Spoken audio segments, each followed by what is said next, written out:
we're here at the Topanga Farmers Market. This is my friend Jimmy from Topanga. Yeah, I have a few questions because I think it's pretty amazing what you're doing. We're very thankful for what you're doing on this planet, farming, ranching, the whole deal. I was curious, how do you figure out what to charge this rancher?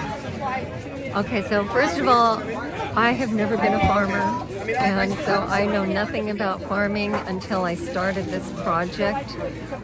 Probably during the pandemic, I had to, after my brother died, and my brother and sister-in-law bought the property over 20 years ago, and the property had fallen into a lot of disrepair and neglect through his health decline. So for the first few years, I was just going up there as frequently as possible, cleaning up. You know, like last summer I was there for most of the summer during the good weather, and we had to paint and fix up the front house, like really in bad shape, you know, so that took all that summer. And then I just came back last night, and this trip I was doing a lot of maintenance, just upkeep. So every season there are tree branches that fall. I think I showed you images of me, you know, making a burn pile. And, you know, so all of this has been a tremendous learning experience for me. And I've been taking classes at Oregon State University and going on farm tours up there, learning from other regenerative farmers that have been doing it for years. And everyone has their own way of doing things. You know, you said you had a property in Costa Rica, which is a whole different climate. Well, you know, you got a jungle to deal with. So everything is different animals, different plants. Even here in Southern California in Topangan, totally different from Oregon. So I'm learning in this process and documenting my progress with the Oregon playlist on my YouTube channel. So as, you know, and part of the reason that I'm documenting it is also to help me remember, because it's an overload of information, as well as, you know, hopefully educating other people that want to join the movement in small farm regenerative farming and ranching like I have, and to let them know it's not impossible if you don't know anything. This question is a money question. Yeah. I mean, to do what you're doing, my mind goes, okay, where is her money coming from? Did she make a business plan so she knows, like, okay, I can spend $50,000 in year one, and you know, like, so it's not only sustainable of what you're doing on the land and creating, but it's also sustainable in the operating budget. That's really a good question and a really challenging one. Yeah. Well, and I asked that because I know many businesses get derailed because they run out of money. You're so right on about that, and you're a successful businessman from years, you know, past. Very good business person with my holistic health and wellness business.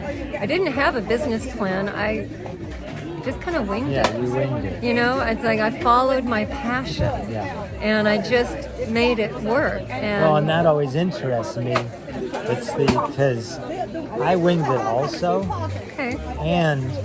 But at some point I saw the benefit for me of planning, financial planning now. Yes. But I'm not saying that I think that's where it's interesting to me, these two paths of, you know, financially plan or, you know, and wing it is not the greatest, it's diminishing the beauty of following the day-to-day, what the moment offers. Yeah. So some people think, you know, financial planning maybe gets in the way of that, but so it's always an interesting discussion for me. I think that it's really important. Really important. I didn't go to business school. I didn't, you know, I don't have those skills. However, I'm learning. You're learning. I'm learning I didn't as go to I'm. business school either. Okay, so right. I learned by doing it. Right, you learn by doing it, and then I think the business skills come. They You do. know, and so I, for my own like health and wellness business, it took me years to learn how to use a Excel spreadsheet. And I had so much resistance to that because it intimidated Yeah, me. because you didn't know. Yeah. Didn't know.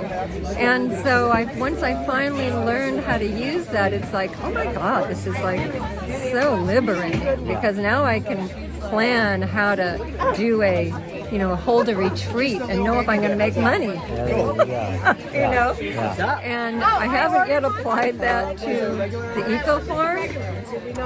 And I've been, there's a little bit of reserve that the family has that I can use, but not a whole lot. I mean, usually that's just for maintaining the structures on the property that had fallen into disrepair.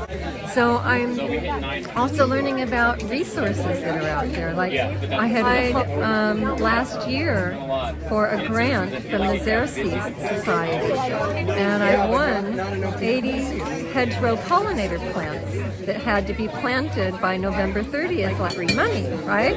So I got this grant, and then it's like, well, I'm one person. How am I going to plant 80 pollinator plants by myself, by this deadline? Did research and found out there's like these organizations.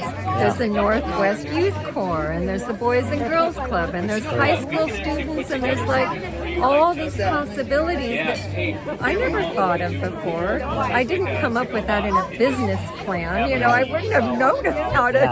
But it was So like they showed up. networking. They showed up. So, and it was also fulfilling my mission statement to have community involvement, right? Beautiful. So they so came cool. up. So I have videos on my YouTube channel that show, these young people and kids coming out to help plant these pollinator plants, and they had a blast. I love that name, a pollinator plant. I know. I didn't even know what, hedgerow pollinator plant. What is that? Well, I learned. Very cool. Yeah. I love it.